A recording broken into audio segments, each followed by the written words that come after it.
The big question over here, is it worth 27,000 yen? Hi and welcome back to the channel. I'm Steven. Today with a scale figure review. So this time around, I'm having this Roxy Migurdia figure facing the other side because you can get a better view of her face with my second camera right here. Yeah. So this is the biggest problem with this figure, and that is the pose. We'll get into the details in a second. So firstly, we are looking at Phat Company's 1:3 scale Roxy Migurdia from Mushoku Tensei, which was released back in August 2024, about 6 months ago, for around 27,000 yen. And a very good deal, isn't it? Like 27,000 yen for a giant 1:3 scale? Yeah, but as you can see, this is not a giant figure by any means. Bigger than average, yes, but not exactly a giant. Firstly, the dimensions of this figure. The height all the way to the top of her head over here, including the base, is 18 cm.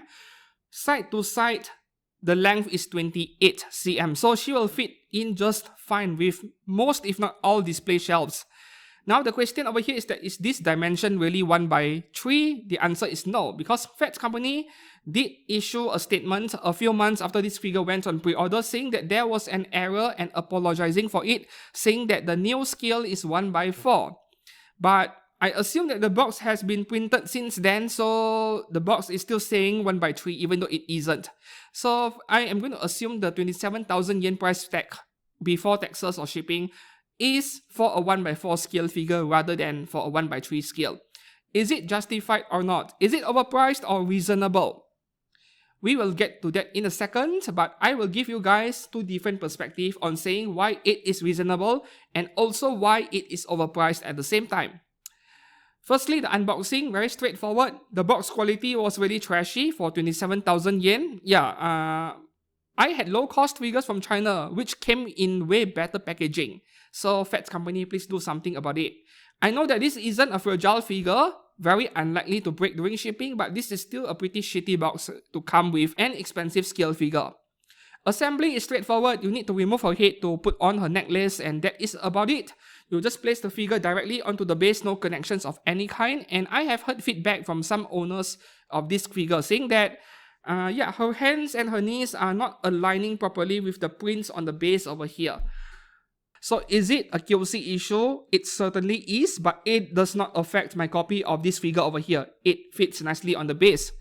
So the thing with plastic in general, be it PVC or resin or any kinds of plastic, when you go from liquid to solid, when the material is setting, there is a slight chance where the material will distort or shrink a little bit, right? Material shrinkage. And depending on how the quality control is done in terms of, yeah, surrounding temperature, humidity, and a host of other factors, yeah, the shrinkage and shape distortion can change from figure to figure. Another possible factor is adhesive or glue, where when you glue two different parts together, like the arm to the body, and then as the glue sets, sometimes it expands a little, and then your arm will slightly change in angle and in direction, like a bit like that. Yeah, so there are a few factors, but at least my copy of Roxy is not affected. Moving on to the sculpting department, since this is a simple figure, yes, there is not much flaws to be seen over here, none at all in fact. The sculpting on her body looks fantastic for a skinny character with a washboard chest, I have to say that, right? Like the way the skin is folding on the side over here, that is a major detail point which I really like, and the shape of her oshiri, her backside, looks fantastic as well. Though I couldn't give you guys a close-up shot of the backside, or I might get into trouble on YouTube. But the sculpting department on this figure is excellent overall given the scale of the figure. Is it the most detailed thing ever? Of course not, right? In fact, I feel like the hair deserves a little bit more detail. The hair can be better than this, but at the same time, there are no flaws at all. Perhaps the reason why I said that the hair can be a little bit more detailed is due to influence from my experience with resin figures in general. But the hair sculpt, the body sculpt, and everything on this figure is pretty much anime accurate. So with some anime, right, the artwork is less detailed than the others. Mushoku Tensei is kind of in the middle of the pack in terms of how detailed their characters are and the animation overall. So this is anime accurate, and that is all that matters, right? Moving on to the face, same thing over, very anime accurate. Well, for the sculpt at least, it is anime accurate, but for the outfit she is wearing, I can't imagine Roxy dressing up like this on the beach or at the pool. It is so out of character. So this is purely a fan service thing.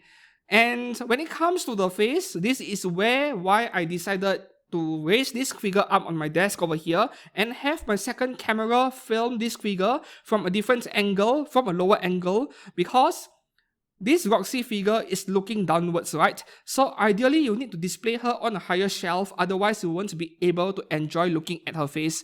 And to me, this is the biggest problem with this figure. I feel like they should have adjusted the pose a little bit where her body is straighter up and she is looking towards the front or upwards instead of downwards. That would make the figure a little bit better. Yeah.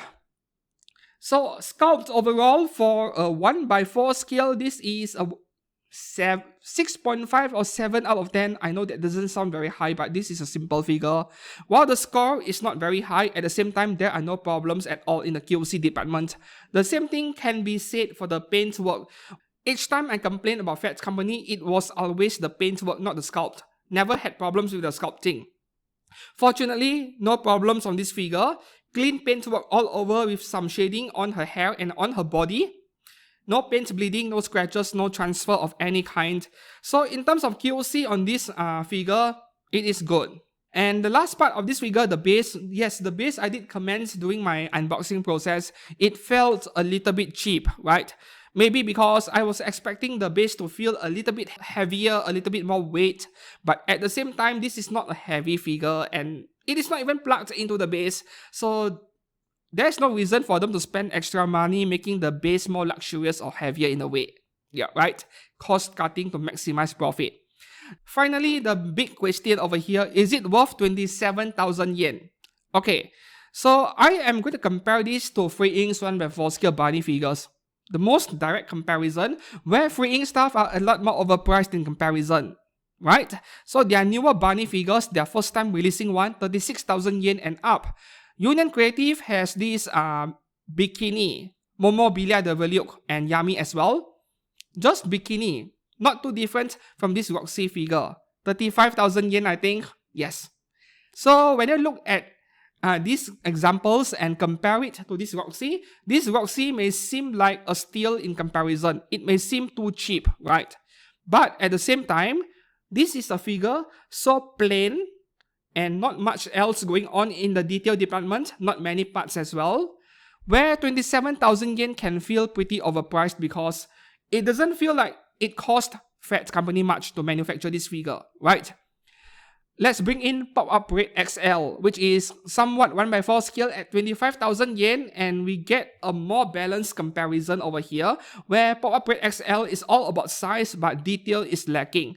So I would say that this Roxy Migurdia is maybe 10 to 15% overpriced.